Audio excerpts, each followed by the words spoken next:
You mess around, steal your shit. Yo, fuck. Yo, this shit. Like, yeah, I'd be sure. like, take it out, let me try it. Like, sure, right? You just start putting my I'm jacket not on my only over it. undershirt going home and shit. What happened, bro? You got robbed? Yeah, it's life, man. Protesters, man. Fuck. Protesters. I hate Vegas. You can call in whenever you're ready. I just want to shout out to my hair because it's popping as fuck today. Love it so much. See, I told you it was good.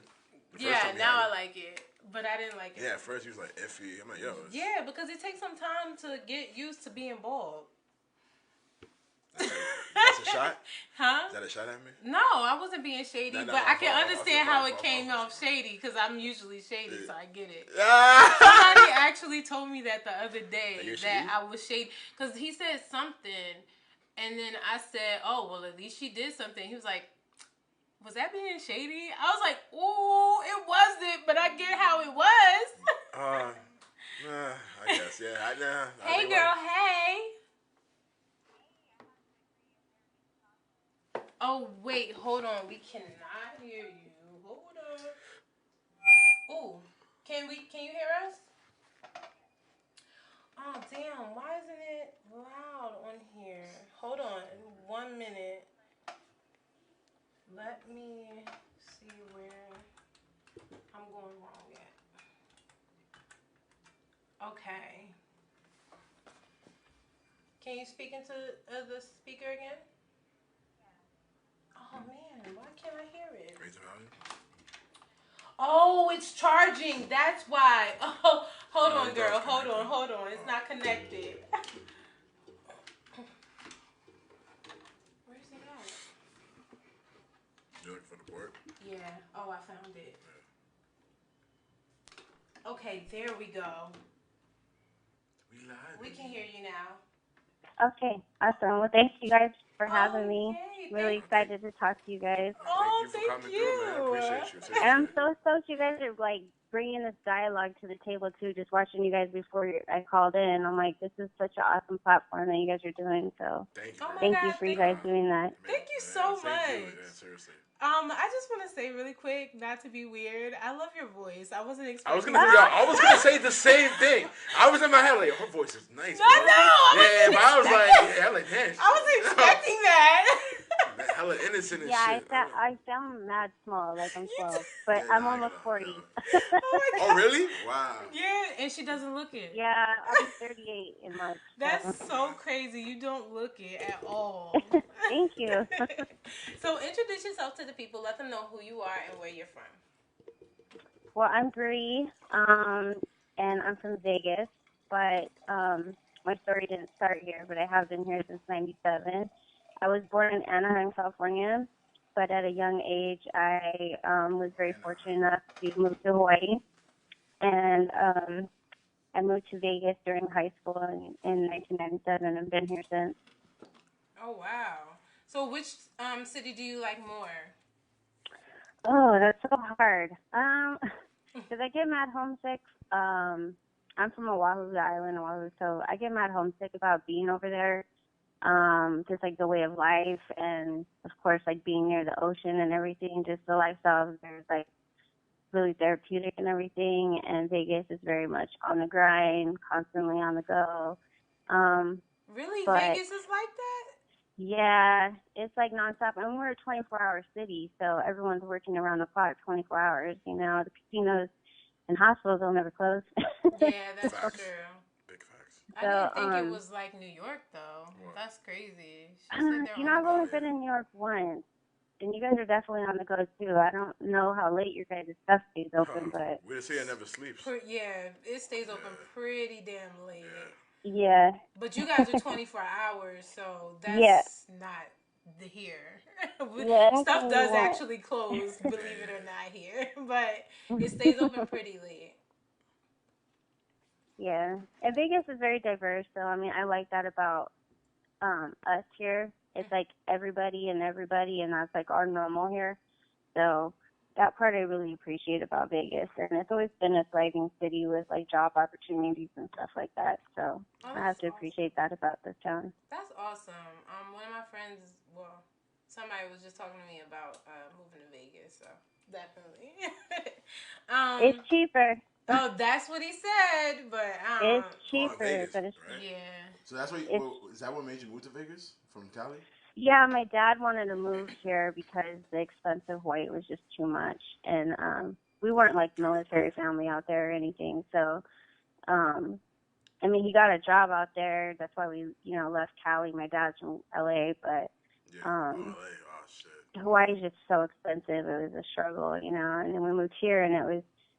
I mean, at the time you could buy like a really nice house for $100,000 or under that, and you just don't hear of that in Hawaii or New York, you know what I'm saying? So, but it's changed because now we have all these pro teams here, so the prices are going up, right. But it's still considerably less compared to New York.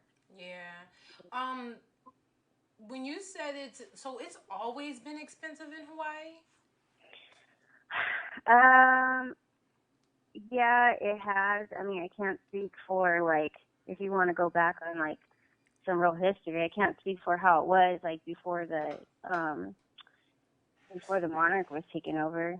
I don't know what it was like before then. But Hawaii is a pretty young state. It didn't become an actual state till like the 60s. Right. Yeah. So as far as I know, it's always been expensive, but the prices have gone up. Still. We lived in like a small 3-bedroom house. It was like, I don't know.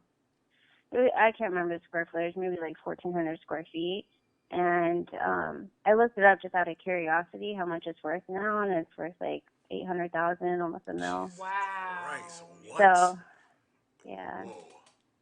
In Hawaii. So most people can't become homeowners there unless they're like have been there for generations, and like the houses got passed down to their grandma, to their mom, and then finally to them. What it is too, right? Yeah. Majority of what it is. I would assume that too. That makes sense. Hawaii is a pretty small island. So. But a lot of people still do. Are a lot of people who are from Hawaii still there? Yeah, they are. Ironically, they call Vegas the 9th island because so many people from Hawaii have moved here because of the cost of living, and it's weird because it's totally two different climates. I mean, we're in the desert here compared to like the tropics over there. Mm-hmm. But I mean, when I first moved here in '97, I couldn't get like local Hawaiian food except for at one casino in the entire city. Now, like Hawaiian, we call them plate lunch. Like the Hawaiian plate lunch places are like on almost every corner here now. Oh wow! So there's still a lot of locals back in Hawaii. Like most of my friends have stayed there. Some of them have left, but I mean, definitely I see people every day here that are from there. So you want to talk about a little bit about the history there? I mean, because we talked about it a little bit, you and I, but just so to give people like a background on like. Yeah, for sure. I mean, definitely my experience living there has shaped me into who I am today, big time, on how I do things and stuff like that. But why, it got overthrown by the British government. Originally, the missionaries came in there, and Captain Cook, and they brought their missionaries, and they started bringing, Christianity into. Hawaii had their own religion, kind of similar to Greek religion with multiple gods and stuff like that. And eventually, this, it wasn't a state then, but eventually the 8 islands that make up the state, got ripped of their culture. They weren't allowed to speak their language anymore. They weren't, they got Christianity shoved down their throat. Not a diss to any Christians, it's just, showing how this culture was ripped from these people. And also when they came in, they were exposed to so much disease that it killed off, God, I can't remember the number, but it was like about 1 million or something, full-blooded Native Hawaiians that were there originally. And after so many years, it got down to like 400,000. I don't even know what it is now. It's probably very minuscule. Yeah. It's super rare you run across somebody who's full-blooded Hawaiian. Yeah. So unfortunately, that killed off a lot of them because they were exposed to European diseases that they weren't used to or immune to, and the queen, what it came down to towards the end, the queen was locked up in her own castle, and for 9 months they kept her in prison there, and people were sneaking her like flowers in, and the flowers were wrapped around a newspaper, and that's how she was finding out what was going on the outside. And they basically threatened them, we're going to bring bloodshed to your people if you don't give it up. So she didn't want, bloodshed for her people, so she kind of was, pushed in a corner into signing over. Dang, that's crazy. Yeah. I didn't know that part. Yeah, there's definitely a deep history there. That's wild, and still messing up. I remember I saw a video about Mark Zuckerberg and his estate on Hawaii, and how much land he's taken up, and like how he's kind of like taken over a certain part of Hawaii, how he still wants to take over. Yeah. So I did that's watch been a video super controversial. on that. Yeah, that's crazy. Same with the telescope that they have going up there. I don't know if you guys have heard about that. Yes, I did. Mauna Kea. The what? Yeah. What telescope? So they want to build on the Big Island, which has one of the highest mountains in the world. They want to build this telescope there to study the stars. I'm like, that's cool and everything, but I mean, studying the stars is cool and everything, but when you have such a limited amount of space, and that's what I'm saying. They're trying to take all the resources, like pretty much. Yes, and it's just not necessary. I feel like that money could go back to giving back to the Native people instead of like, doing what they're doing, or go into healthcare or some other Hawaiian education system or something, instead of putting another telescope there. And the mountain's also considered a very sacred place to the Hawaiian people, and that's why they're going up there trying everything they can to put a roadblock on it for good. But especially the island I'm from is very oversaturated, and just constantly infrastructure being built, and taking away from the paradise that it was. Yeah, they're trying to strip away the culture and everything. That's what they always been like this. They do it with every culture, everything, everyone. It doesn't matter. It's crazy. Yeah. So, man, good luck to the Hawaiian people. I hope that works out for them seriously. For real. So the main reason why we definitely had you on is because I remember I interviewed you for your brand, Legendary Empowerment. Yeah. I'm actually wearing the shirt. Oh, shit. I thought it looked familiar. Yeah, it was a while back when I did my fashion blog heavily. So just introducing people to Legendary Empowerment, what's it about, and things like that. Okay, well, Legendary Empowerment is the designs are influenced by my huge love of nostalgia. I mean, I'm an 80s baby, grew up in the 90s, so it super reflects that. Everything that was going on in that time and the areas I was from is what you'll see in the design. So one day I'm feeling nostalgic about Hawaii. I'm going to put out a bunch of Rasta color stuff, and then, the 90s Chola era here that I heavily grew up with in Vegas, that's obviously shown in my designs. But the brand really was about bringing communities together, and I mean, I did it out of a creative outlet, but I just wanted people to feel good about themselves and empowered when they wear something. And so it was just kind of catchy designs that caught the nostalgia era that I grew up with, but had a deeper meaning to it. And once people started following Legendary, I think that they would see it wasn't just about this T-shirt. Like, there was a bigger meaning behind that design and whatnot. That's what it's all about. Yeah, absolutely. People to see your vision, pretty much. Yeah, so that's what I respect it. Because you don't care about, like, I mean, what I'm assuming is that you don't care, like, you're not just doing it for profit or whatever. You're just doing it for yourself and doing it for others, the people that see what you're seeing. Yeah. For sure. Actually, I was just talking about that the other day, like, with somebody that, like, the numbers on social media don't equal up to dollars in the bank account. Like, I wish it did, but it doesn't. That's a fact. And,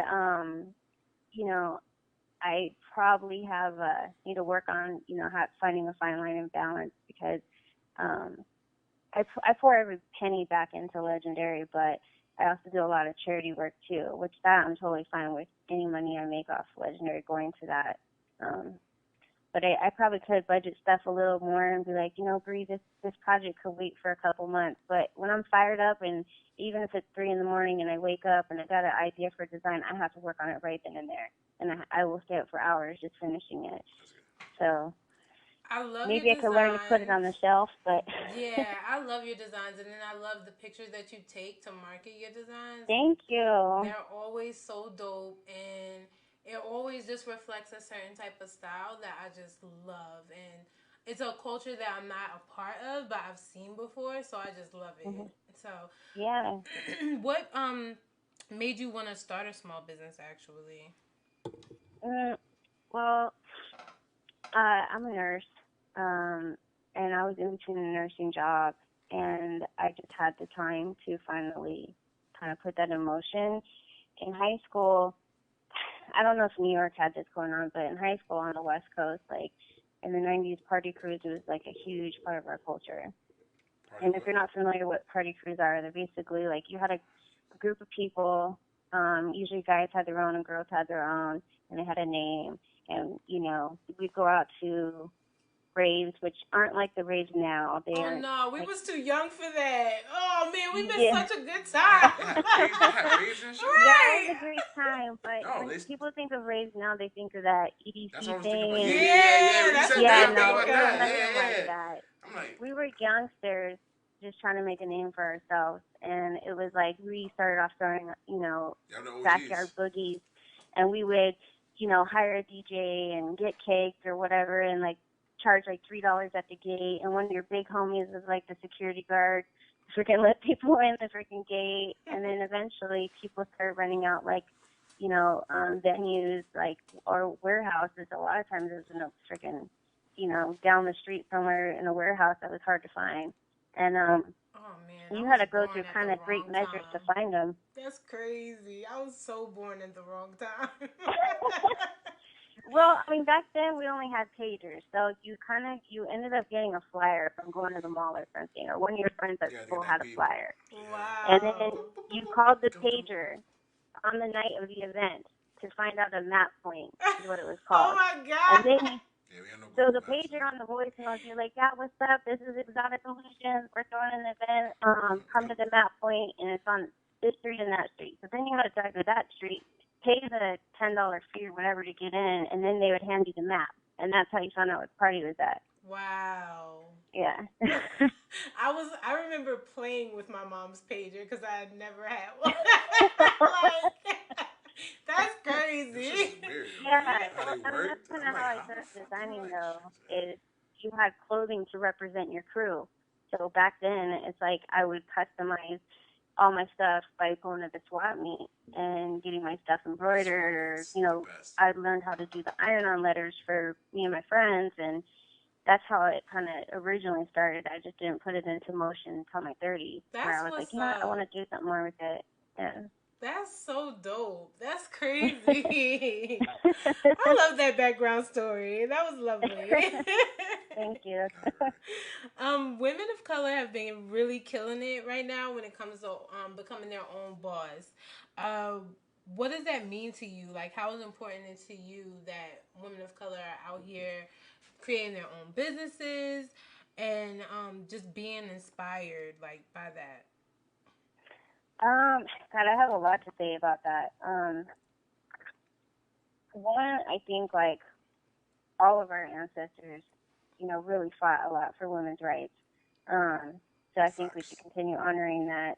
And I think it's so dope that women are on the forefront a lot right now with like their own businesses and becoming their own bosses. There's a brand that I followed since the beginning that's from, I believe she's from LA.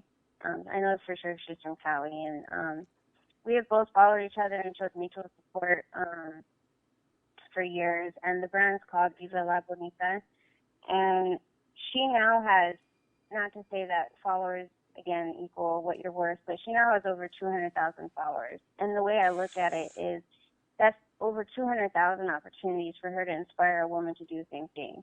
Absolutely. That's over 200,000 opportunities for her to make somebody feel good about themselves. Because, you know, her brand's about empowerment and feeling beautiful and everything, too. So that's the way I look at her numbers. But it's dope to see her go from, you know, from scratch to where she is now. So shout out to Bonita. Like, they definitely are a huge inspiration to me.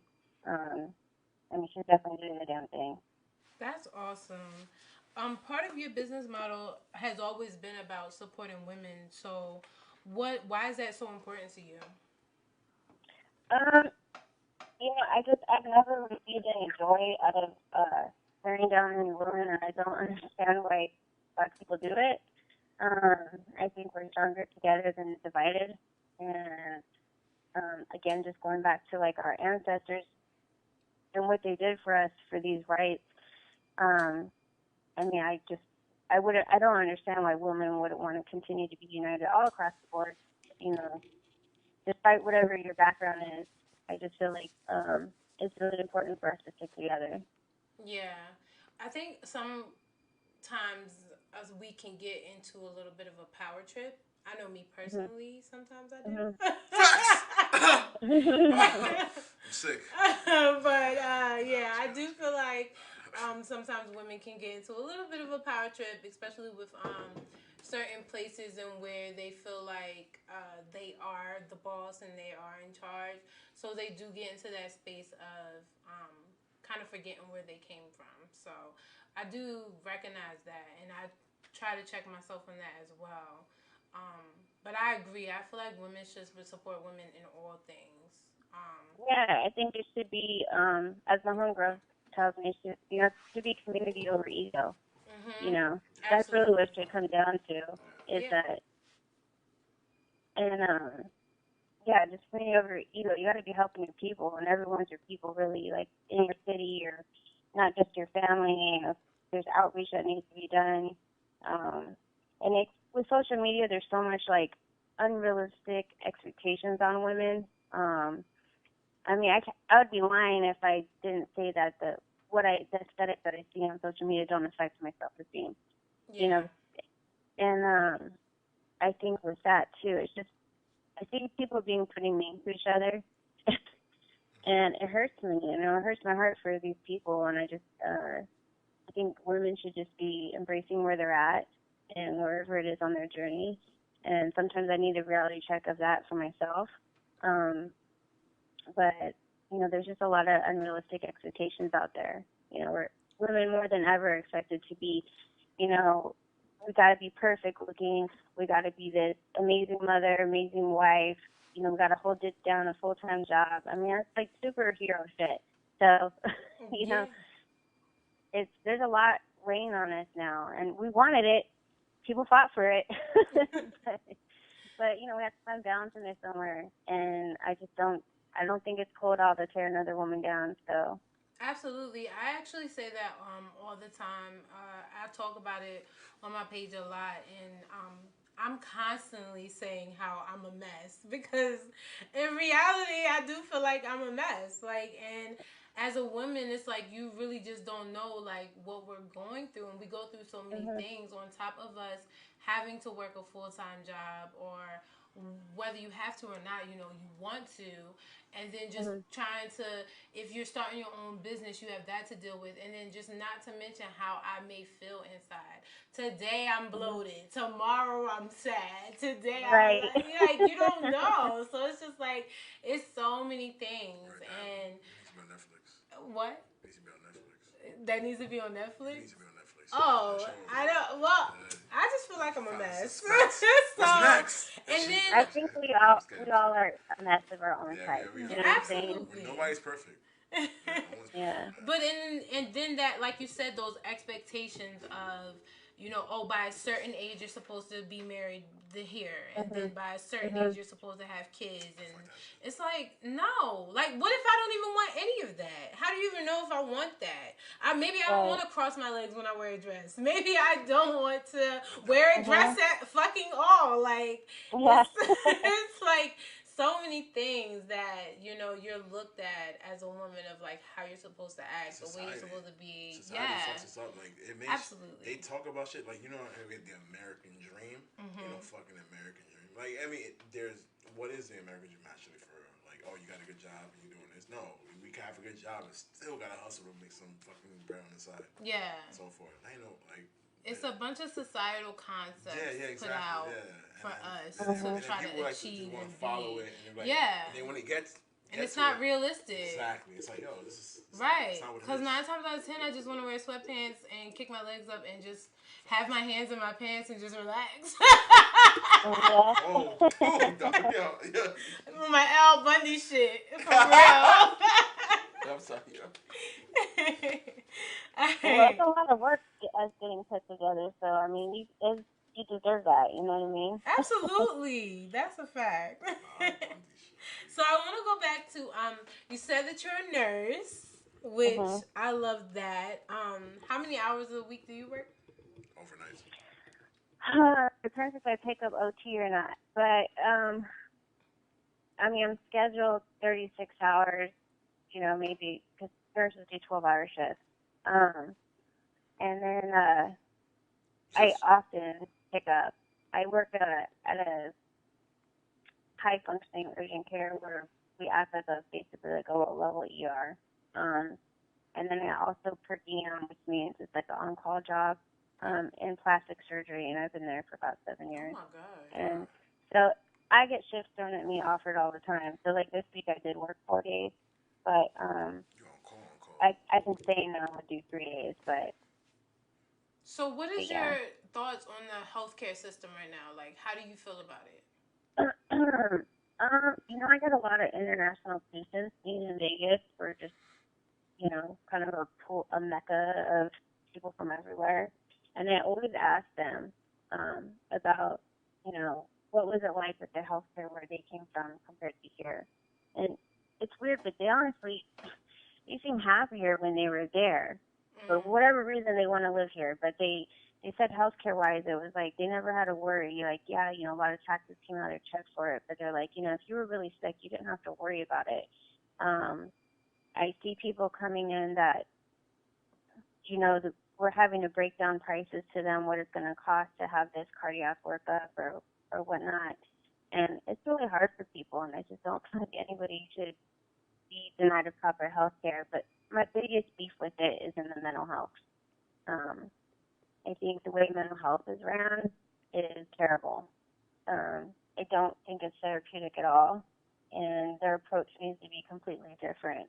And I get a lot of mental health patients just coming into the urgent care. You know, they're coming in there with depression or panic attack. And some providers, you know, physicians, they are empathetic towards it, and they know how to approach it. And then there's other ones that just completely dismiss it and feel like this patient's wasting my time. Like, why are they coming in here with some bogus thing? Like, they just need to get it together. Do you see them dismissing? Oh, sorry. What? No. You sure? Yeah. Do you see them dismissing everyone, or is it like certain people? Yeah. It depends on the nurse and on the provider. You know, it's like some people understand it and others don't. I mean, me myself, I have panic disorder and I've had it since I was a teenager. And I also have depression. So, I mean, I've been through the system myself as a patient. So, have you ever been dismissed as a patient?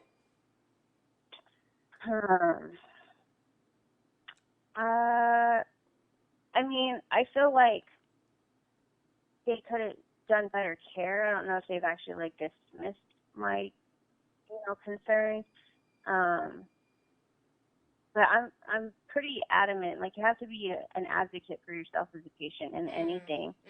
So even if you're going in there and you're like concerned about your heart or whatever, and the doctor keeps telling you you're fine, if you don't feel like you're fine, go and see somebody else, or be very persistent about it. And I tell patients that too. If you don't feel like this is a full workup for you, and you need that just for your peace of mind, then, you know, you have to be adamant about it, and you have to be an advocate for yourself, because you can't just trust one doctor's opinion sometimes. Yeah, that's the problem too. Some people like just, you know, because they assume that, you know, yeah, doctor, you're right, but at the same time, it's your body. You know yourself. Yeah, you know yourself. If you feel like if something is wrong, just go for it. It's your health. Health is really, really fucking important in your life. And if you feel like something is wrong, don't just assume. Just with the doctor saying you're okay, it's like, okay, I'm okay. Nah, bro. I mean, unfortunately, go ahead. my fire alarm. No, you're good. Yeah, you're fine. No, you're fine. Yeah. Okay, so sorry about that. I left food sticking downstairs. It's okay, girl. So, yeah, like I had a patient the other day having a panic attack, and of course I'm going to empathize with that because I've had them millions of times. But the doctor was rather annoyed that he was getting this patient, and a lot of times they just want to throw scripts at you, and I feel like there's a place for that in medicine. There's definitely a place where medications are therapeutic, but I also think people should learn coping skills and stuff like that too, and that's not really available for people. That's crazy.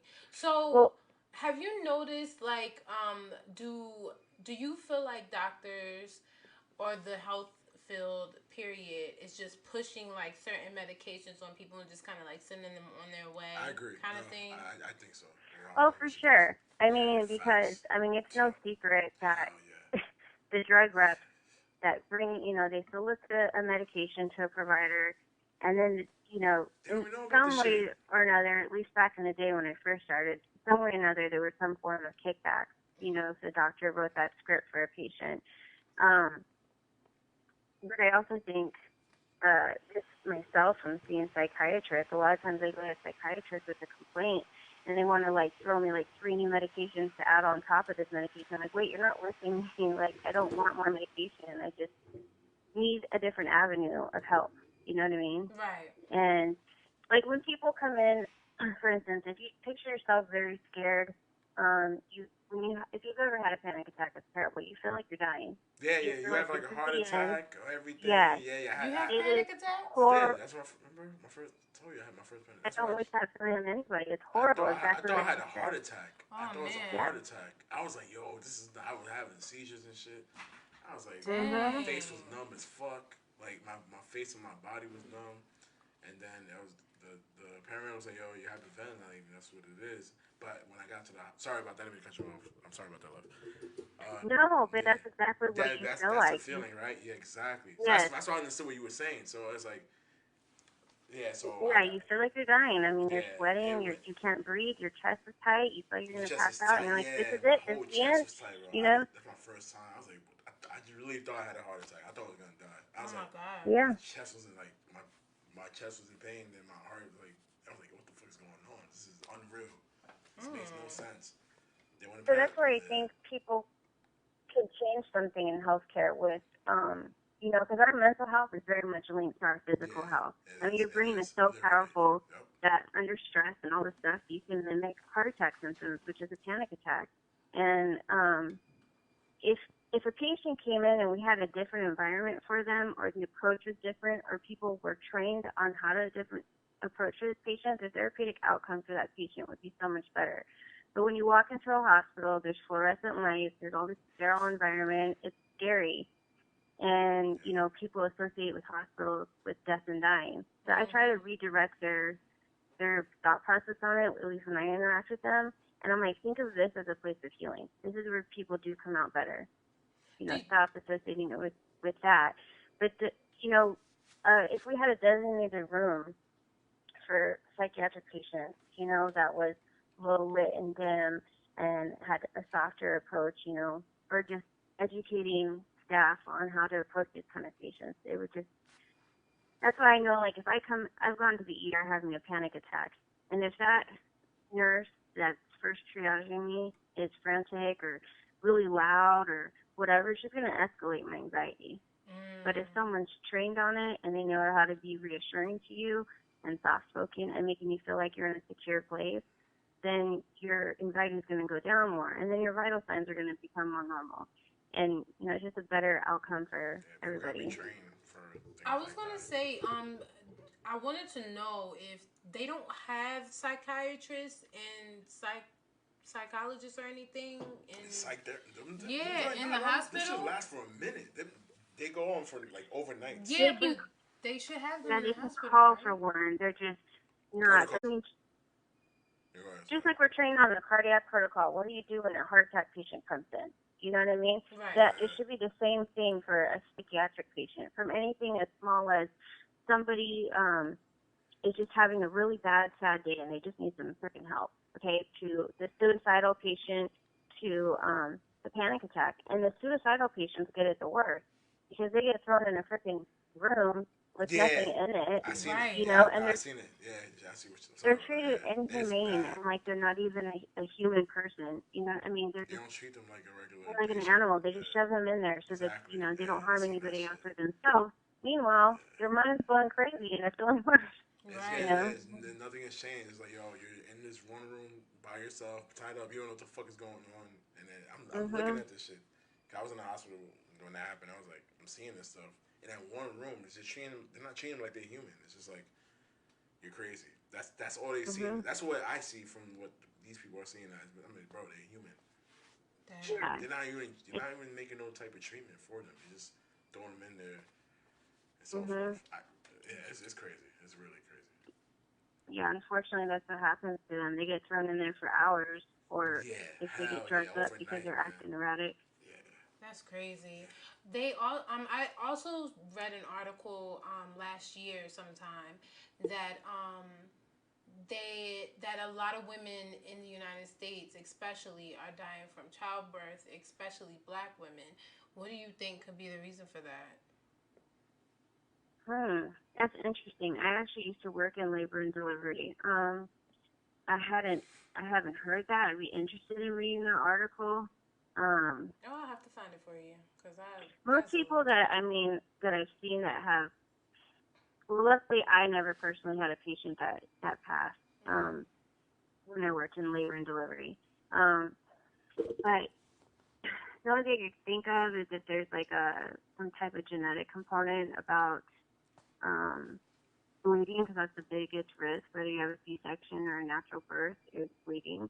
And then there's also like, genetics to your blood that make you either higher risk for clots or higher risk for bleeding. And a clot can definitely happen too, like after a C-section. Any surgery puts you at risk for blood clots. So it's really important to get up and walk around. And if the nurses are getting the patient to get up and walk around every 2 hours after surgery, the more they lay in bed, the more they're at risk for a blood clot. So, that's the only thing I can really think of. So the good thing is access to prenatal care. So you know those things. So the reason for the article and the reason for so many black women dying, they were saying that a lot of black women were feeling like the doctors weren't listening to them. So they would tell them that they felt like something was wrong, or they felt like they couldn't breathe, or something was not going right within the pregnancy. But doctors were like kind of turning them away, telling them, you're fine. Pregnancy is still normal. Just go home, lay down, stay off your feet type of thing. So it was kind of like like you said, they were just being turned away and not really being listened to, even though they knew their bodies and type of thing. Right.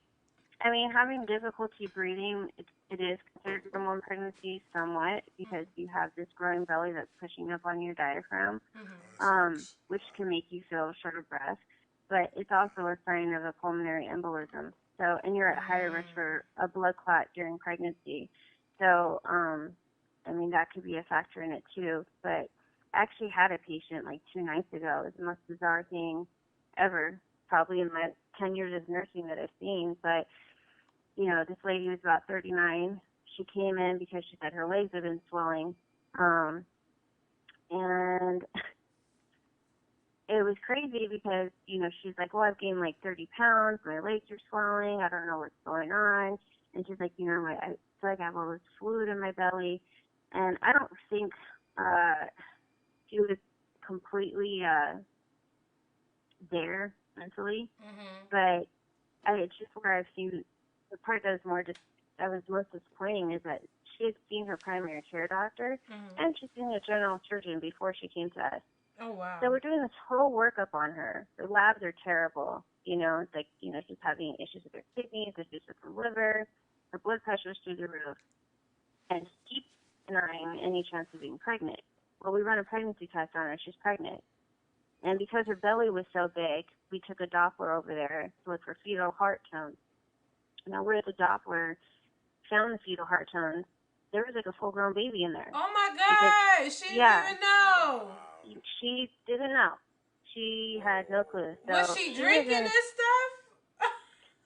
Yeah, it was just. I'm like, this is like a episode from I Didn't Know I Was Pregnant. This is crazy, So how long was she? Yeah, she must have been. I don't know from her coming in there because we didn't have the rapid test to like find out her blood levels, or we didn't do an ultrasound, or we just did an actual Doppler that just checks all you hear is audio. Dang. So we could tell she was far along because the audio was being picked up at the top of her stomach, and when you're early in pregnancy, you get it lower in the abdomen. Ooh. Was the baby alive? What's that? Was the baby alive? I unfortunately didn't get the rest of the story because once we sent them to the hospital, because like I said, she came to our urgent care, and then we had her go to the hospital because her blood pressure being so high, she was at risk for having seizures. Right. By the look of her lab, she probably had preeclampsia. And so the only thing I found out is that when she finished, she arrived to the ER, that her water broke. Oh my God! What in the world? Yeah. So you come in the urgent care because your legs are swollen. Now you're leaving with a baby. I mean, it's crazy. She didn't even know. No, she didn't know. It's a true story. I mean, I can't make this crap up. But I looked in her records, and the part that upset me is that she just seen her primary care doctor like a month before, complaining about the swelling in her leg. She didn't run any labs. She didn't run any labs. None. Like not to check her kidney function or her liver function that could be contributing to this leg swelling. They just like, just go home and rest your feet. Oh my God! Then she saw a general surgeon because her gallbladder has been causing her issues. So she's supposed to be having a gallbladder removal in 2 weeks. And I'm like, how have we failed this woman in the medical field? Like, she could sue, right? She could sue, yeah. I hope she do. Oh my God, that's really wild. They really failed her.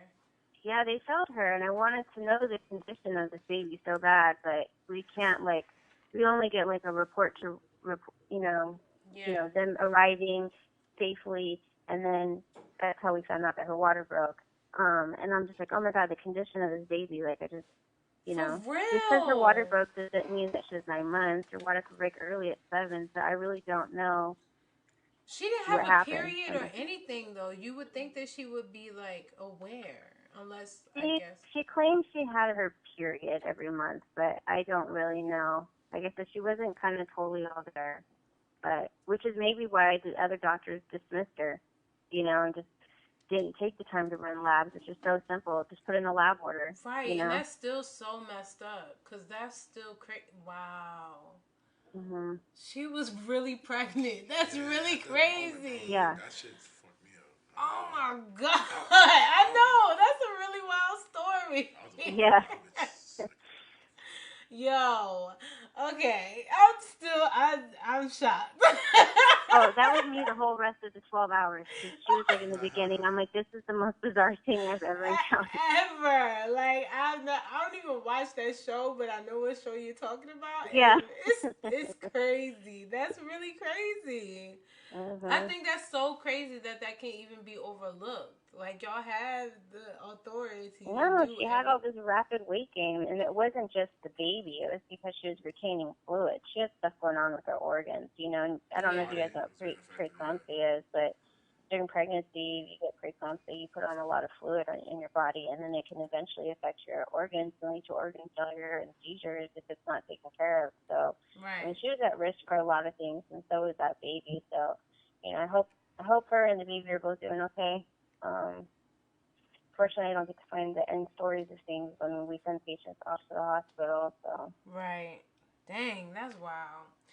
Well, I know, especially within the Black community, like I said, they don't really pay attention a lot to the symptoms and the things that we're going through, especially like our mental health. It's kind of like dismissed, and we kind of try not to talk about it or whatever the case may be. It's kind of like, oh, you just go pray, go lay down, go drink ginger ale, stuff like that. So I wanted to know, like, within the Latino community, is it like the same thing? Does it coincide? Like, what's done? How's it going? Kind of thing. Yeah, I mean, my experience from growing up around that, I do think that they tend to like deal with it on their own. You know, they don't really believe in, at least from my experience and from the families I've been around and stuff. They try to deal with it themselves through prayer. There's kind of a joke in like, prayer. And there's a joke through the Mexican community, particularly that like Vicks and Sprite fix everything. So I don't know if you guys have ever heard that. No, what is it? It's like Vicks, like the Vicks vapor rub. I'm Hispanic, Afro Latino, but yeah, that shit saves lives though. I love that. Yeah, it's like I use it every time I get a cold. Everything. I rub that shit in my chest like I'm doing my own massage. Like, yeah, fucking better. Like, yeah. So that shit helps. So Hispanic people and Black people are way more alike than we think. Cause my mama used Vicks for everything. I remember they had opium in them at one point. Really? I think when we were kids, they had opium and they had to take it out, some shit like that. Them shits is healing like a motherfucker though. Now the vapor rubs nowadays, it's still doing its thing, but it's like, this ain't it, chief. This ain't it. This ain't like it used to be back in the days. Like, where the opium at? Where the opium? No, but my boyfriend keeps Vicks on his side of the nightstand. I mean, like, that's his go-to. That's my go-to. Every time I get a cold, I go to, I hate Vicks so much because of my childhood. I ain't even going for it. That shit does help, man. My mom used to take a whole glob of it and make me swallow it. Oh, whoa. Yeah, because she said they need to get in that chest. Nah. Your mama do. I know moms. Y'all fuck with you. That's why we need to come together more often. Hispanic people and Black people are way more alike than we Yo, she gonna get you alone for real. Y'all, we crazy. Clearly, all of us. Yeah, they definitely have like a lot of home remedies that were passed down, like from their grandmas or whatever, like cutting an onion and putting it on the bottom of your foot. Oh my God, yeah, y'all do that too? Oh, I heard about that. Mm-hmm. Yep, put some socks on. Yep. The home remedies. That's really wild. Home remedies really do so I think it's just a lot of cultural stuff that was passed down. Yeah. So I think the more that any of us in any community speak out on it, which actually I watch a lot of the Breakfast Club out there in New York, and I hate them. I respect that Charlamagne in his position is speaking out on mental health. I don't like him either, but yeah. Yeah, I know. Sometimes he can come off pretty rude to the ladies on there, a little forward or whatnot. But I do appreciate people that have a platform talking about mental health and trying to break the stigma. Yeah, I agree too. He looks like this tough guy or whatever, and he's saying, I have panic attacks. And that part of it I respect and I appreciate. Right. And I think the more of us that do bring it out, it'll help break the stigma. And, everyone suffers from emotions. Everyone has depression comes in all forms. So it's not like severe or whatever. It comes in a lot of forms. Some people don't know it. Some people do, but it comes in a lot of forms. So it's like if you think about it, everyone's depressed in certain way. Yeah. If you actually look into what depression is, and then you think everyone has depression then. It's on a spectrum like anything else. Everybody has a level of anxiety. Everybody has a level of depression. Yeah, exactly. They're just innate emotions that we have in us. Exactly. It's just other people are more sensitive to others and their situational depression. Yeah, there you go. There's clinical where it's lasting longer than it should, So, if somebody's feeling bad, they can always, I'm happy to talk to anybody. I talk to strangers all the time on my YouTube channel, and, on Facebook. You know, there are people that do reach out to me that I don't know that just want to talk to somebody or get advice on That's pretty direction awesome. on. I never knew that. That's wow. That's amazing. That's yeah, great. I was gonna ask. So, Wow. what are the steps do you feel that people can take when it comes to addressing their mental health issues? What advice kind of can you give for that? One, I mean, just from on the other end, check on your friends. Like, really check on your loved ones. Do it. And it's kind of funny because someone said to me at work the other day, like, well, she said announced to everybody in a group. She's like, how's everyone's mental health today? And everyone kind of started laughing. I'm like, yo, but serious. That's a real question. Absolutely. And that's not something we ask each other. Like, how are you doing mentally? But how are you really doing? You know what I mean? But on the patient end, I think, if they're not comfortable talking to their friends or family to kind of having an outlet to vent, there's so many support groups. There's support groups online. I personally like the ones in person better. But hearing other people talk about their struggles also, it's therapeutic, and you guys are there to lean on each other. So I highly recommend like group therapy for people. You're right. And then you should be able to. God, I don't know the website off the top of my head. I'm trying to think of it. Vent? But there is a site. I'm sure if you just Google like psychiatrists in my area, there is a site that will list all different therapists, and you can find free therapy too. And online, and online therapy as well. Mm-hmm. Yeah, you can find low cost or funded, state grant funded. Actually, one of the places I go to for like trauma therapy. I'm fortunate that I got grants to go there, because it's very expensive to go to therapy, even with insurance. Absolutely. Fuck yeah. But, it was due to losing a patient, unfortunately, but they sent me to a trauma therapy center, and it's for the sex. Oh shit, I lost my other question. Oh, I'm so sorry. But that's why I don't know how you a nurse, girl. I don't know how you do it. Thank you, cause I could.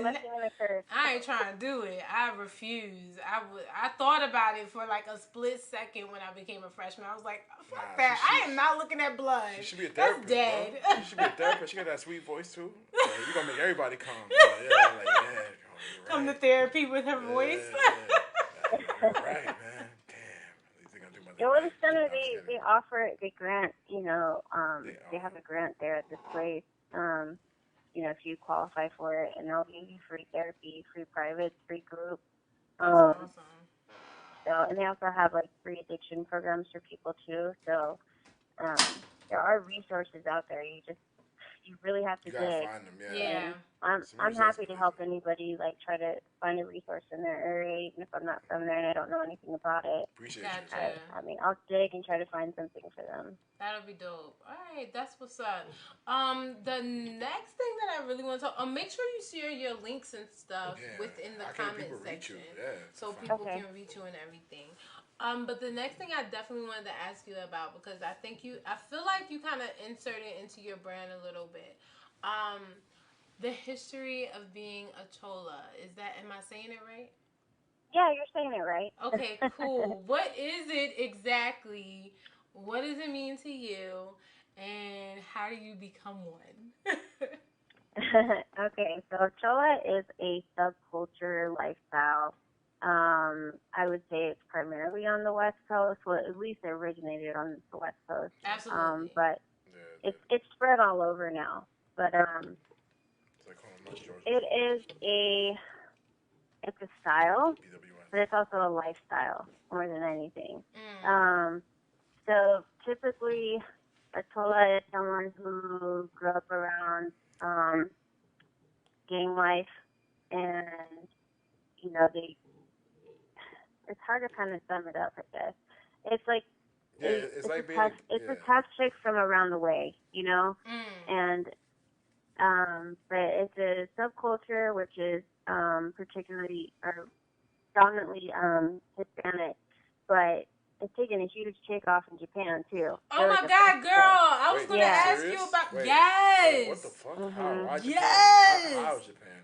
They said they love it. They just Japan love loves it. everything they give them, bro. No offense to Japanese people. Come out here to the car shows, because I used to work Lowrider Super Show for years. I was in there, and the Japanese tourists would come down from there, and I was just infatuated with them as they were with us. I was like, oh my god, this is so dope that you guys are like all into this, you know? Oh wow. So they don't just steal from black people; they steal from everybody. Nah, but they do it. They don't like disrespect it though. No, I understand that shit. I understand that, but in a sense, I mean, how do you feel that they like it? What do you think? Yeah, what do you think, Fox? Well, to me, I mean, I'm sure other people would disagree with that, but to me, it's a subculture that. It's like something that's cool, comes from it comes from primarily a Hispanic heritage. But I think that people that grew up around it is just gonna naturally they're gonna look at it the wrong way, right? Yeah, they're like, yo, this is like they don't understand where this came from. But these things watch anime and shit. It's not necessarily. I mean, it's from America. You know what I mean? Unless you want to go real roots, a chola is from Peru, but it has nothing to do with gang culture. That's like a whole indigenous, totally different thing. But they use the term chola, which is truly where the first historians, found the word chola was from Peruvian indigenous culture. But then that's something totally separate from like American cholas and chola culture, which is this subculture that has a style of makeup, a style of dress.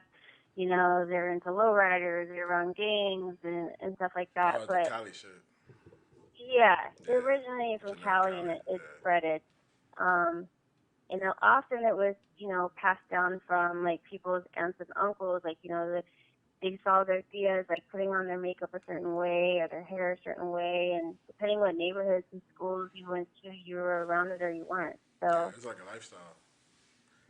Yeah, it's definitely a lifestyle more than a look, although recently it's become very trendy to look that way. Yeah, I agree. But it's kind of turning me off from it a little bit. Yeah, do you feel like, does it feel like disrespect to you when people try to imitate, or is it like okay, or like what?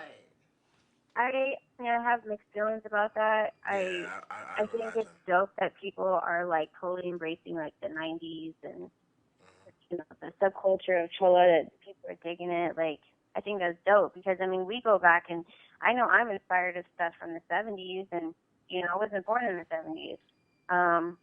But I like their fashion and their makeup style and their hairstyle. I think it's dope. I don't know how to do it on myself, so I don't look like that. Right. But then I also have mixed feelings about it because I feel like it's kind of turning into a costume.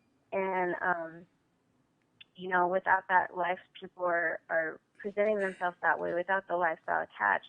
And not everything's pretty in chola. Even though a chola to me is like the epitome of beauty, it's, not everything's pretty about that lifestyle. And like, I have being older, I have a different view on it. I'm still going to forever have this style that I have. And I'm almost 40 and I'm still rocking it. Right. But my views have changed. You know what I mean? Like, I'm not into, like, the gang life anymore. And I would direct the youth against that, and have more positive things. And people don't realize the negative lifestyle aspect that can come along with presenting yourself that way. Mm-hmm. So, yeah, I guess I just have mixed feelings. It's kind of turned me off on even like designing. I try to like spread more out and be more diverse because I feel like it's just turned into a costume. Yeah. And very trendy, and it's something near and dear to my heart. But it also came with a lot of heartbreaks being in that lifestyle. I feel very similarly to you especially when it comes to Black culture and Black people in America, because I don't at all feel like it's trendy. I don't want anybody to do anything at all similar to us. And I just feel like when other people try to imitate or take our style or whatever the case may be, it's like to already be people who were ripped from a country and then brought here and then kind of have to make their own identity and their own culture because they're not connected with the culture that they knew anymore, is like, I don't want to share that, And that's kind of how I feel about the Chola culture. It's like, this is something that y'all created. Yeah, that's not the original name. That's not what it means or whatever. But it's something that y'all created, and it's like I shouldn't have to share something that I created to kind of like define myself or my identity or whatever the case may be. However you look at it, it's just like I don't want to share that, and I shouldn't have to share that. And you should respect that, period. It's just, that's just kind of like how I look at it. Because I do feel like... I think for you, it runs deep on a deeper level. You know what I mean? Yeah. It goes back, far back, you know what I mean? Like 400 years back. And that you guys are keeping certain traditions to yourself. And I totally understand why those would be so valuable and precious to you and that you wouldn't want to share that. I would say the show is different. Only because it wasn't something that was from people from somewhere, you know. It was a subculture that was built here. Gotcha. So I think that's more open to it. I mean, I would find it complete disrespect if somebody who wasn't of Mexican heritage was walking around in the Aztec, you know, sacred Aztec outfit, or, you know, the same thing with any other culture. There's something, you know, all these people that, you know, think it's cool to like throw on Native American headdresses and take pictures. It's not okay. Yeah, absolutely. But I don't know, maybe they're ignorant to it and just need, you know, some proper education. Yeah, that's what it is. That's what it comes down to. So it's, you know, we have to educate people on what's okay and what's not, and in a polite manner too. You know what I mean? Like there's a way to be respectful and not like disrespect somebody. Right. Like sometimes people just need an education lesson. Like, yeah, you know what I mean? It comes down to like, you know, your parents and all that stuff, and you know they don't know any better, and then just Google these facts, bro. Yeah, because I remember one of my best friends. She's white. She has a boyfriend he actually dressed up as blackface for Halloween one year. What? When he was younger. Yeah, when he was much younger. And his mom showed her the picture when they went to go visit for Halloween. I mean, they went to go visit for the holidays. But the mom, of course, had no clue, and of course he had no clue either why that was such a bad thing. But the mom was like, "Oh, wasn't he so cute?" And like, this was cool, and he really tried to do this. And I was like, and when she told me, I was like, oh, he did what? Like, right. I didn't know. I was like, did you check her? Did you check him? Did you let him know? Check each other? The fuck? Right. Them, yeah. Yeah. I was like, do you know how conscious thought. Yeah. Well, he was younger, so yeah. The mom was trying to create, you know, like movie magic and theatrical makeup, but she didn't understand, you know, where blackface came from. Right. And it thought it was mocking people. And she obviously some people don't think about that. I do agree. They don't. But that's kind of frustrating to say that you don't think about it, because it's like, I guess to me, I feel like outside of school, you should just be educating yourself. Like the education just doesn't stop. You should continue to do that. I agree. And you should continue to educate yourself in various cultures. Like, it should never stop at just you knowing who you are and where you come from. It should always expand beyond that. But some people don't want to educate themselves. Some people just want to believe what they hear and that's it. They don't even try to. Yeah. That's the thing. That's what sucks. Like, you go on social media, you see how people post these fake news links, and people just like, oh yeah, based on what we seen, this is what's happening. Yeah. It's like, bro, did you read the article? Did you read the date? Did you read the time? Did you read the link? It's like all that. Nobody listen to that shit. Because that's like, I mean, but that's a big thing to me, because like I knew about Chola culture. I just didn't know how, like, where it came from, the history behind it. You know what I'm saying? No, I know where it started, but I'm just saying like the history of it and stuff like that. Yeah, like just to know like really deep, like understanding what it is. So it's like, I did know about it, and I educated myself on it, but it's just like... You expand your knowledge every day. You always do that. I'm saying this.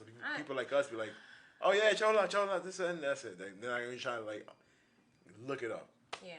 and so not sheep. Yeah, they just see the style. They don't know the That's what I'm background saying. on They it. just look at shit and it's like. But that's why that's why I wanted to definitely ask you about it. So people could know. People that hear this could know. Inform myself, exactly. Because it's just like I don't want to just assume something. It's not just you. People listening too. Yeah. Exactly. Absolutely. So people are knowing. Yeah. So that's a good thing. I don't like it being glamorized because of what it comes with. You know what I mean? Like people that were in that culture, like we lost friends and family either to death or to prison. You know what I mean? Right. And it's not something to be glamorized.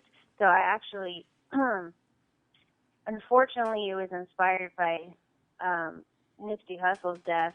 But I used to have my pictures be very storytelling of the era that I grew up with, and I used to have guns in my photos a lot. I remember after he passed away, I refused to have any picture that Legendary is in control of to have a gun in it because I don't want to.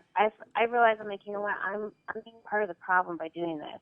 Yes, I'm storytelling my life, but these youngsters, to them, it's like glamorizing it. You know what I mean? Like so. They're not really reading the book from the 90s that I was in by me doing it. And so I took them out because I was like, I can no longer, you know, do another part of my life back then. I can't be showcasing guns and glamorizing violence because there's so much senseless killings out there. Yeah, right. We live in different times nowadays, so things like the information that's being spread out is more easily spread than how it was back then. So everybody, So and people's attention span too. It matters. They just everything. You have different information every second, every minute. So people are just looking at certain information. Some people don't want to look at the right one. They just like, okay, this is what I got. I'm gonna go with this, so forth. They don't want to do no research. Not everyone. Some people do that, and it's like, oh yeah, based on what I seen, this is what it is. But bro, did you do research? Is it true? How do you know if it's true if you haven't looked it up? You're just saying shit based on what you see in that one moment, but you didn't do the research. You didn't follow through, see if it's, like you didn't validate if it was right or not. Nothing. It's like, oh, you're the first one to just post it out there just to look nice, and then you're like a fool if you fucking wrong. And the young generation, they gotta see that too because not everything is true, man. They just don't see that. I mean, at one point we fell for that stuff too, you know, but we learned early. Like, oh, this ain't really true. So this is like, we gotta find a way how to find out if this is true or not. So that's why I blame too, man. The attention span and the way how technology is evolving every day, and then now we find out shit easily more than so easy. We can find shit easily more than before, and so it's like it's kind of scary. And then and what people are like looking into, or what they're accepting, and what they're not accepting, it's scary because some people just don't do their research. They just assume whatever we post is the right thing. It's like, oh yeah. Yeah, they are. I mean, I've even posted on Facebook, like, I urge you to fact check something before you repost it. Yeah, I do that all the time because I don't like Jasmine said, she don't want to misinform people. I don't want to misinform people. So I want people to know the actual truth. And you're the same way too. So it's like you're looking at the facts and everything. Then you start to like, all right, you know what? This is legit. I'll post it. Or you'll put it out there. Exactly. There's people, I don't even know if they read the whole article before they don't, man. Look at this shit. 9 times out of 10 people are just reading real shit. The title. The title. Yeah, I couldn't think of it. Thank you. The wine is getting to me. Let me just share this shit to my people. I mean, and that's how it starts. Go ahead. I'm sorry. Can't take everything that you read online for face value either. You know. Yeah. Some articles are biased and, you know, persuasive or whatever, and some are just full of BS. So, you know, you got to fact check, because especially when it's like on something really important and you're sharing it, and then it goes viral and people are sharing. It's like people. It's like a disease pretty much. So it's like think about it. So back then it was just you have legit news and you have tabloids. A lot of people actually believe in tabloids too, but they don't know if it's true or not. They just read based on what they see. It's like, oh, wow. So they're going to believe what the tabloids are saying versus what the news is saying.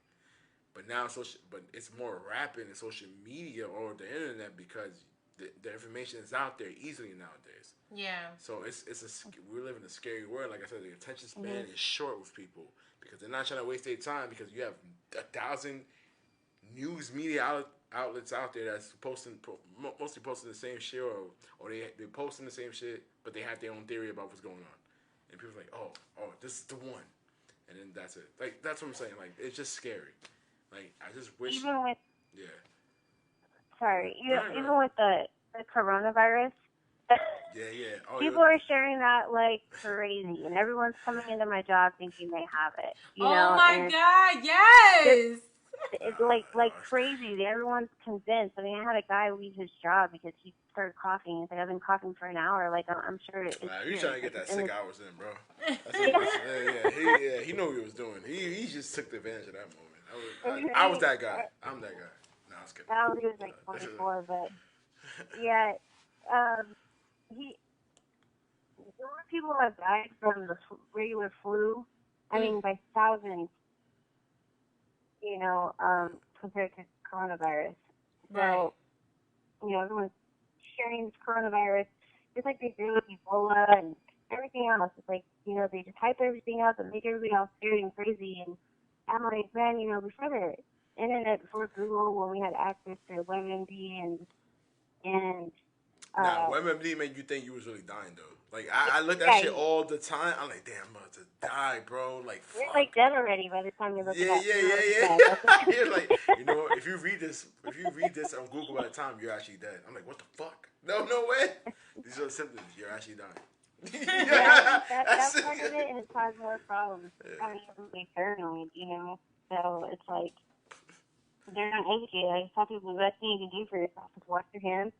And, it's the simple things that make you better. Exactly. If everybody takes that in, it's just like, oh my God, what did I do wrong? It was crazy is Hyro shared a post earlier about the coronavirus being in New York, and that was fake. Yeah. But it was the title read that it was in New York. Yeah, fuck the. But the actual article said that it's no cases in New York. So a lot of people got on him on his friend list about sharing that or whatever. He's Asian. Yeah. So it makes sense. People are really getting scared about that. Yeah. I was just doing it for the jokes and I fucked up. I just want to say really quick, especially for the audience, that the only cases of the coronavirus have been seen in Washington State, 2 cases in California, 1 case in Arizona, and 2 cases in Illinois. That is it. We're not having that shit here, bro. There's not. So only a few states, and the Center of Disease Control, which is based in Atlanta, has tested, I think it said 36 states. And supposedly, as of now, 14 states have come back with a positive result. So they haven't really let out as a fact of, like, I guess all the states that are affected. But from what I just saw, from what I just read, as far as the U.S. map of what states have been affected, this is an update of January 31st at 3 o'clock p.m. So I ain't gonna lie. When I read that article, after I clicked, I was like, yo, fuck these motherfuckers. How the fuck you say people? I read this shit. I was like, they don't have it then. So what the fuck is the point of you saying that? Because it's a clickbait. They want you to. But the New York Daily, these motherfuckers. But that's how they get the. That's how they get the views. Yeah, but that's how they get the ads. They get paid like that. I feel like Charlamagne at the moment. Yeah, you gotta read the article, man. It's important. Nah, I read it. I was like, yo, this is some shit. No, I was tight. Definitely. I feel, but the people that's reading it, they're gonna feel how I felt. Fuck it, we all feel the same pain. Cause I clicked on. First I just read it and I was like, what? It's in New York. And then I clicked the article. I was like, they petty as fuck. I'm like, yo, they petty. I was like, wow, yeah, really, motherfucker. Like, what's the point of you saying that? And technically, it's coming from a certain region in China. It's coming from Wuhan. It's not the entire country. Oh, wow. So, yeah, but the cases... Like, they've told us at work that if someone comes in with flu symptoms and they've been to Wuhan, China, or been in close contact with someone, that's the only time we're going to isolate them. But if they've just been, from Shanghai, we don't care.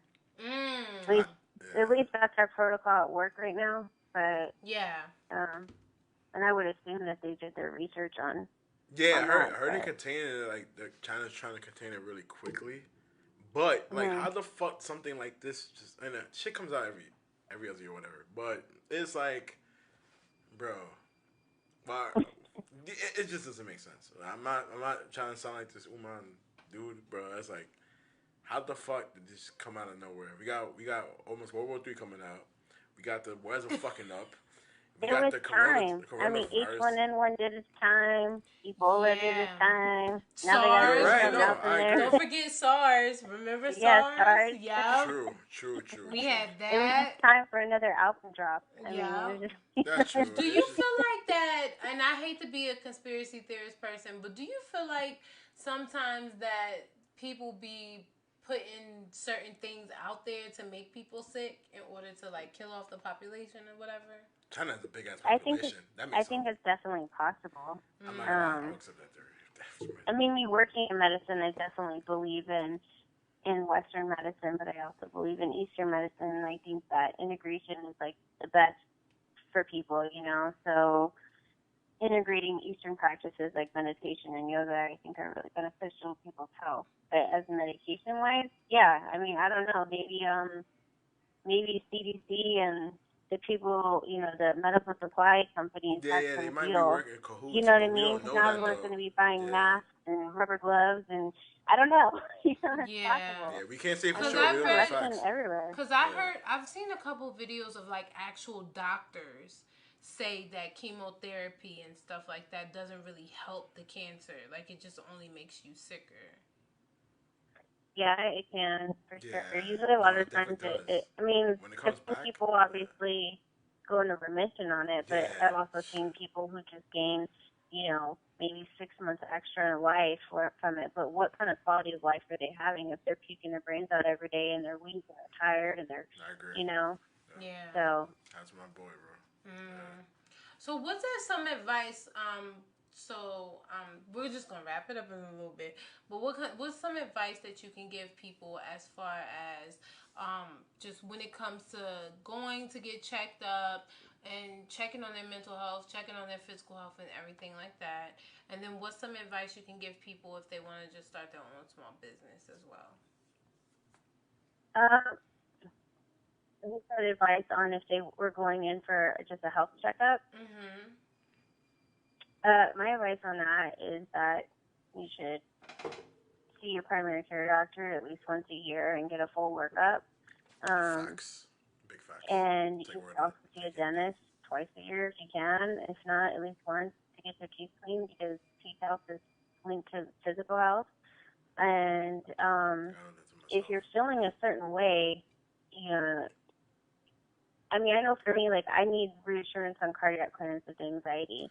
And so I've been very adamant with my doctors, like, even if you think I don't need this test, I need this test for my mental health.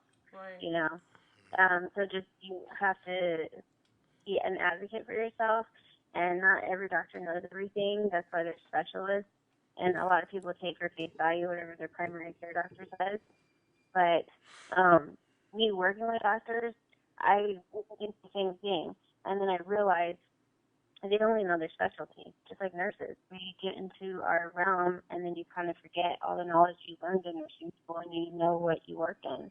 And, you know, an OB/GYN doctor who delivers babies just jumps into a brain surgery, you know what I mean, and vice versa. So, you know, a brain surgeon probably can't deliver a baby. Right. So if you have something specific going on and your primary care doctor, you know, be adamant about giving a referral if you're HMO, if you're nothing inside PPO plans, then just go have a consultation with a specialist, you know.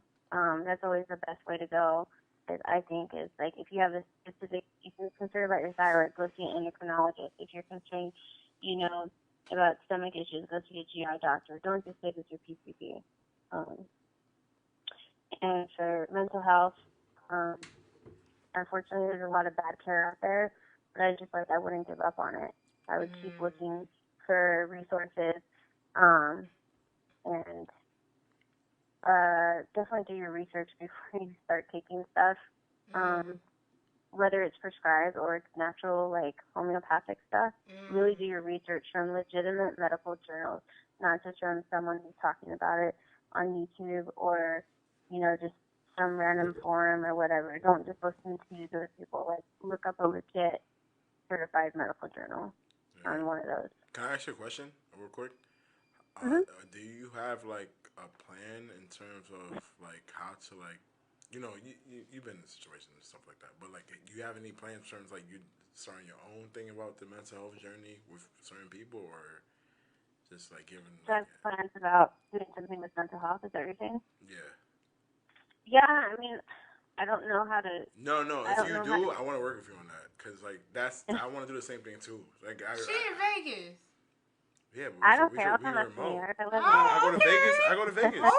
I'm actually going to Vegas in April too. This is crazy. I'm being in Vegas in April. Yeah. Well, you gotta show him around. No. Yeah, you guys are welcome here anytime. Yeah, I would like to do. I've always talked about doing like medical missions and stuff like that. Yeah, we can chat it out. Yeah, we'll keep in touch. Yeah, I'm going to Vegas. If something comes along, because I don't know how to pave that path yet. Yeah, we can share information, so it's all good. Okay. Yeah, definitely. And then the other question you said. Starting a small biz. Yes. Honestly, now there's so many resources to start a small business with little to no money. I'm happy to share that with people. But there's a lot of online. I didn't start that way, but I've discovered these things after the fact.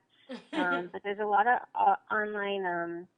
Like if you want to do T-shirts, that's where I could really help somebody. But to undo T-shirts, there's websites out there, companies that you can use their design tools and do pretty like basic, simple stuff for free.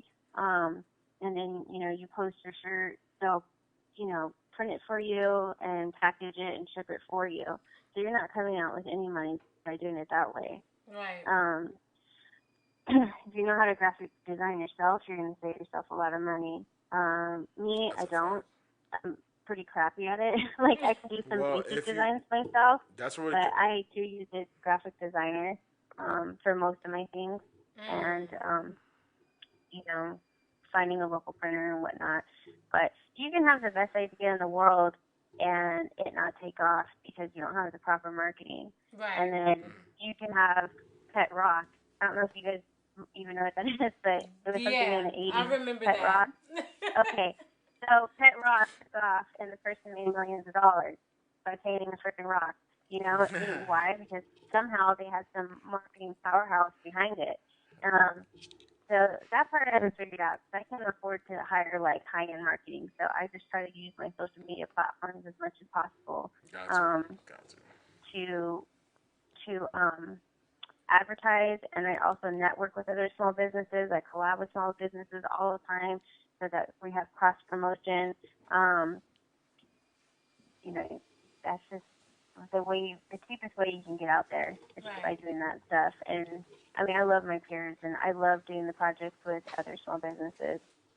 That's what's up. Aw, I love you like 10 times more. She's just saying that because your voice. No, her voice is amazing. You got a vibe, man. Well, awesome, because I remember when I first found her. Her brand. About the shirt you're wearing. I have a story with I told Jazz about a shirt earlier. I think your shit is fire. Yes. Where you get that from? It says her. I know. You did say that. Girl, hey, please tell us the story because I love this shirt. Okay, I made that shirt when I just designed it myself. Not that it's fancy, but anyway. It has a good message on it. I'm shocked you still have it after all these years. I know that because I've known you for a really long time. Yeah. And I definitely still have it. I try not to wear it because it's white and I always mess up my white clothes. Yeah, I can't. But it's one of my favorite shirts. I get a lot of compliments when I do it's fire. It's fire. I didn't know it's from it. And a lot of people ask me, what's it say? And stuff like that. So, Well, I made that shirt. And I often will give out so many shirts for free to people, just someone who I think is struggling or whatever, and I think they could use a pick-me-up, And that's kind of the reason I did that shirt. Well, I kind of got taken advantage of because I had posted on Instagram, and this girl contacted me and said she was the manager for what is that girl's name? She's from Basketball Wives. Ooh, which one? Shawnee? She's black and white. Evelyn? No. Let Jazz figure it out, because she knows the whole list. No, I don't. You sound like you do. I Shit, know. the way you roll about it. I can't think of her name right now. She models a lot. I want to say it's Basketball Wives she's from. Oh, I don't know, because I don't even watch that show. I just know a couple people. Well, anyway, she's got her big following on the ground from modeling and from being on reality TV and stuff. So this girl reaches out to me and she says that she's a manager for her and that she would love to, get a gift package and that she would promote it. So of course I'm gonna be like, hell yeah, Well, I didn't do my research, and shame on me for that. So I sent this girl like a fat ass package of all kinds of merch. And I kind of thought it was weird because the package was going to Arizona, and her name's Drea. I can't think of her last name. Drea. Yeah. Yeah. So Drea lives in LA. So I was like, well, that's weird. I mean, maybe it's just her management company's in Arizona, or maybe she's doing a project out there. And I didn't really look too much into it. I thought it was weird, but I didn't follow up. Well, after like a few weeks and I never was seeing anything, I decided to Google the address that I sent it to, because like on Google Earth you can see the actual place. Right.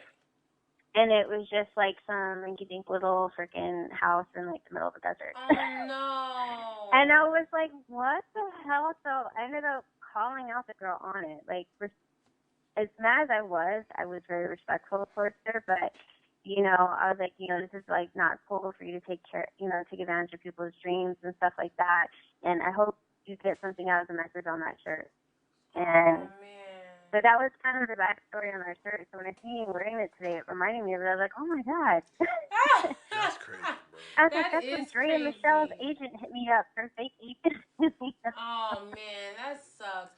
I remember I also got some earrings from you where I got the Jasmine, my name in it. Uh-huh. Yeah. Girl, I tore them earrings up. Because I wore them all. You guys give me your info and I'll send you guys some fresh merch.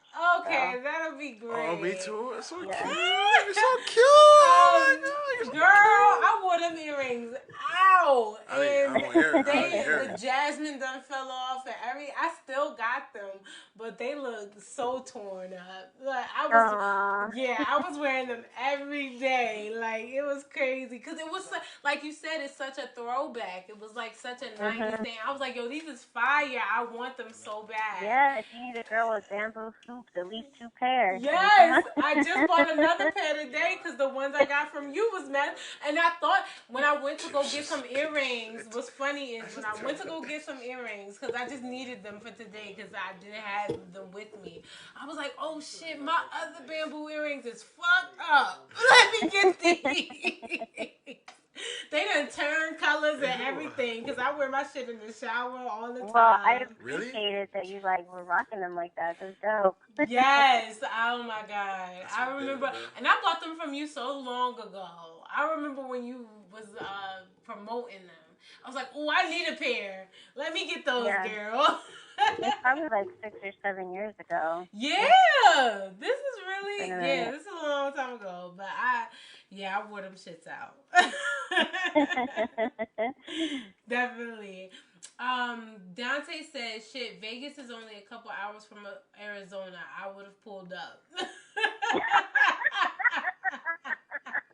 Dante, I'll be there in April, bro. Yo, April, bro, pull up. I feel like we all need to go visit Brie and let's just have a great time. Oh yeah, I'm definitely concerned. We all going to Vegas, and I hope you can take off from nursing for a bit. April. And from your brand. April 5th to the 9th. Yeah, we definitely need to come visit you, girl. Doors open anytime. Absolutely. So just share your social media page. Let everybody know where they can find you at.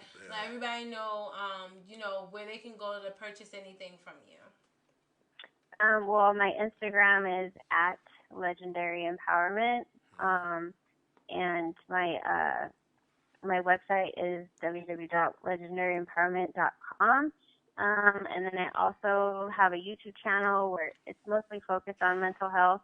Nice. I do some legendary stuff on there too, and that is under Vegas Brisa, Brisa. And then my Facebook, there's a Legendary Empowerment Facebook as well.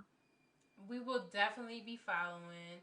And Dante said he's definitely down for a Vegas trip. Dante, April 5th to the 9th. So if you got time back then, I'm definitely coming to visit. I love you so much more. Like, I loved you before, but now I love you 10 times more.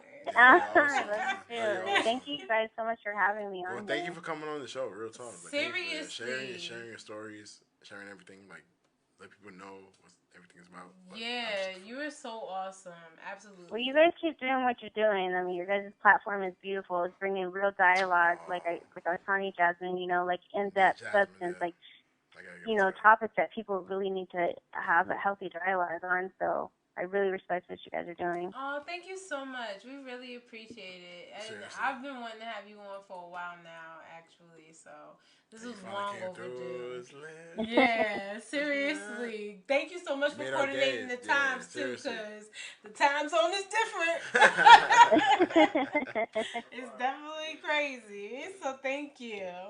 You're welcome. You guys shoot me your sizes and a good address, and I'll get you guys the merch out. Oh, thank you so much. We'll definitely do that. Welcome. All My pleasure. Love you so much, girl. Have a great night. Love you. Bye. Keep in touch. All right, bye. So I want to thank you guys so much. How'd you like the show? Yeah, you looking like me from last year. That's good. It was good, right? Yeah, you got the poppy. Yo, shit's poppy. It was good,